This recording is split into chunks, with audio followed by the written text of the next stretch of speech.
So the first piece of equipment we're going to show you how to use is your ReBuilder.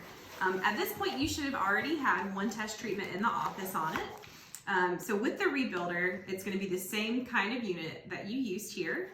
And the best way to use it is to plug it in. So it comes with a cord here.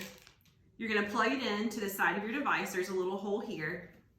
And when you plug it in, it should be a snug fit. Like, this shouldn't slide in and out easily. It should be very tight in there. I want you to know, though, for the purpose of showing you how to use it, there's a battery in the back of it when you first open up your ReBuilder, but it's really important that you remove the battery and use the power source instead that we're providing with it. You don't want to have the battery and the power plugged in at the same time. It can cause problems with your device.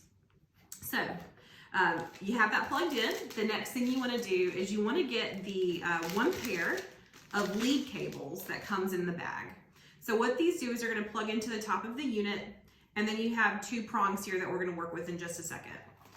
The unit that you have, the lead cable, will have a silver dot on one side and a no silver dot on the other. So the side with the silver dot will always face front. It doesn't matter which port you plug this into.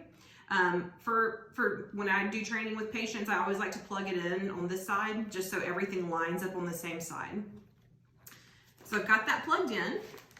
At the end of that lead cable, there's two prongs. Inside the yellow bag, you have two rubber pads that we're going to plug in to the top of the cable.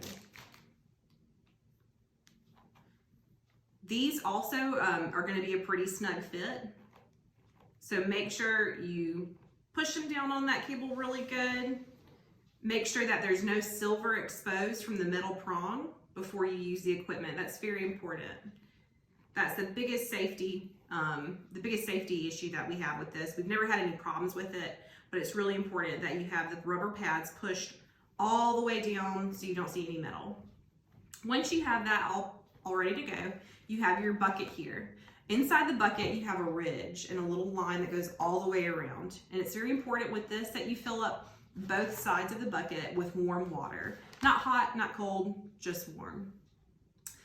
You're gonna put your feet in both sides of the bucket, and then you also have the electrolyte spray. You need to add 6 sprays of the electrolyte solution to each side of the bucket. Once that's done, you're gonna take your 2 cables that you have here, and you're gonna drop 1 in each side of the bucket. You've got your feet in there, and you're ready to turn on your unit. So because we have this plugged in here, the dial here is going to power this particular side. So we're gonna turn it on, and you'll notice that you're gonna see a constant steady flash. It's really important that you pay attention to how your body feels when you increase the intensity and you turn the dial up. So you're gonna increase the dial to whatever your maximum comfort level is. And for some people that could be a 4. For some people that could be all the way up to an 8. It really just depends. If you feel real intense sensations at 4, don't push yourself to go to a higher number. The higher the number does not mean the better of a result you're gonna get with your equipment. Just turn it to whatever number is the most maximum comfort level for you to stand, and then you're gonna have this unit run for about 30 minutes.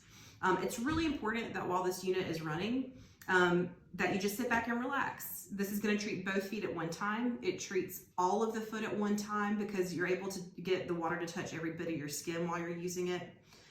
When it's done, it will automatically shut off, but it's still really important that you turn the dial off.